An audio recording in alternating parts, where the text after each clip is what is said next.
একদম ইজি প্রসেসে আজকে আমি এই টেবিল ম্যাটটা তৈরি করলাম। তো কর্নারের ফিনিশিংটা দেখো কত সুন্দর এসেছে। আর এটা কিন্তু ভীষণই ইজি, তোমরা দেখলে যে কেউ পেরে যাবে।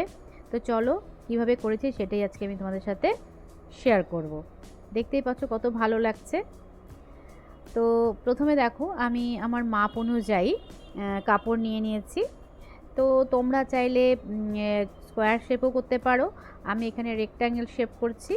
যেরকম 15/20 নিতে পারো, এরকম আর কি, যার যেরকম মাপ অনুযায়ী নিয়ে নেবে। তো প্রথমে যে কাপড়টা নিয়েছি বেস যে হবে সেটা নিয়ে দেখো চারপাশে না আমি 1/2 ইঞ্চি মতন কাপড় ফোল্ড করে নিচ্ছি, হাতের সাহায্যে একটু প্রেস করে, মানে চেপে চেপে এটাকে আমি ফোল্ড করে নিচ্ছি। ঠিক আছে, চারপাশটাই একদম, তাহলে কি সেলাই করতে সুবিধা হবে। তোমরা চাইলে আয়রনও করে নিতে পারো। তো আমি হাতের সাহায্যে প্রেস করে নিলাম, দেখো একটা ভাঁজ মতন পড়ে গেছে।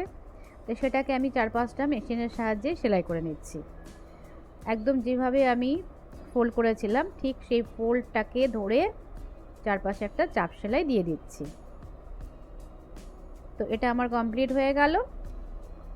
এবারে দেখো চারপাশটা কিন্তু সুন্দর সেলাই হয়ে গেছে। এবারে কি করছি, একটা কাগজের টুকরো কাটতে হবে। ঠিক আছে, যেটা মাপটা যাতে সমানভাবে হয়। ধরো এই 3/3 ইঞ্চিস, 2/2 ইঞ্চিস এরকম।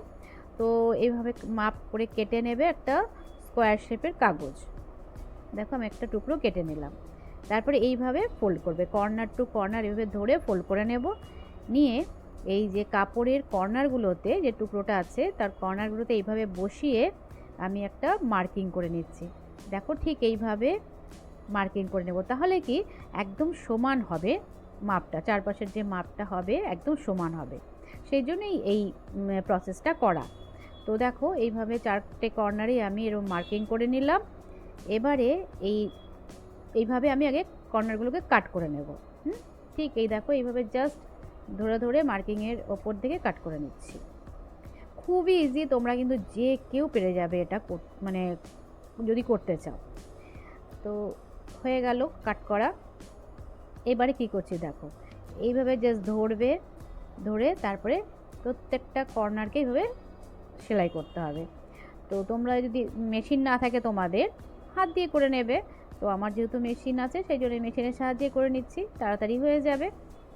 তো প্রত্যেকটা কর্নারকে যেভাবে ধরে ধরে, যেভাবে দেখালাম তোমাদের আমি, ওইভাবে ধরে ধরেই 4টে কর্নারকে আমি সেলাই করে নিচ্ছি। এই দেখো ঠিক এইভাবে ধরবো, ধরে সেলাই করে নেব। আর 4-5টা তো আমি আগে সেলাই করেই নিয়েছি। তো এই দেখো ঠিক এরকম হবে। তো এবারে কি করবে, এ দেখো এই কর্নারগুলোকে একটু একটু করে কাট করে নিচ্ছি, যে ফোল্ড করে দেবো আমি। ঠিক আছে, এ দেখো এভাবে কাট করে দিলাম প্রত্যেকটা কর্নারকে, দিয়ে এবারে দেখো ফোল্ড করে দিচ্ছি। তো ফোল্ড করলে দেখো কত সুন্দর একটা বর্ডার মতন চলে এলো চারপাশে। আর একদম ইজি, তোমাকে আলাদা কাপড় দিয়ে বর্ডার করতে হবে না। এ দেখো কত সুন্দর একটা বর্ডার মতন তৈরি হয়ে গেল, চারপাশে মিডলটা ফাঁকা রয়েছে। এবার মিডিলে আমি কি করব, একটা যে কোনো কাপড়, তোমাদের কাছে যাই কাপড় থাকুক না কেন, এর ভেতরে দিয়ে দেবে। তো আমার কাছে যা কাপড় আছে আমি সেটাই দিচ্ছি, মাপ ওয়াইজ আর কি। তো এই ধরনের কাপড় আমি একটা ভেতরে দিয়ে দেবো, সেভাবে কেটে নিচ্ছি আগে। আর এমনভাবে কাটবে যাতে কাপড়টা ভেতর দিকে চলে যায়, যে ফোল্ড করেছি কাপড়টা, যে ফোল্ড করা আছে মানে বর্ডার মতন তৈরি হয়েছে, সেটার ভেতরে যেন এই যেই কাপড়টা আমি দেব সেটা যেন ভেতরে চলে যায়। এই দেখো দেখতে পাচ্ছ, ঠিক এইরকম হবে, বাইরে যেন না বেরিয়ে থাকে। ঠিক আছে, একদম ভেতর দিকে যেন কাপড়টা থাকে, একদম সমান সমান করে নাও, ফিনিশিংটা তাহলে দেখতে ভালো আসবে। হয়ে গেল। এবারে এটাকে কি করব, সেলাই করে দেবো 4-5টা, তাহলে দুটো কাপড় একসাথে সেলাই হয়ে যাবে। তোমরা চাইলে এর ওপর দিয়ে লেসও লাগাতে পারো, তো আমি একদম সিম্পলে রাখছি, দেখতে বেশ ভালোই লাগছে সিম্পলের ওপরে। আর জাস্ট কর্নারগুলো তোমাদের আমি দেখাচ্ছি, এত সুন্দর ফিনিশিং এসেছে। দেখো কর্নার ফিনিশিং আনা কিন্তু অত সোজা না, মানে একটু ধরে ধরে করতে হয়, কিন্তু এটা এতটাই ইজি যে এইভাবে করলে দেখো কর্নারের ফিনিশিংটা এত সুন্দর চলে আসবে। তো সেটাই বললাম যে একদম সিম্পল প্রসেসে, ইজি ওয়েতে একটা সুন্দর ম্যাট তৈরি হয়ে গেল। তো চলো আজকের মতন টাটা।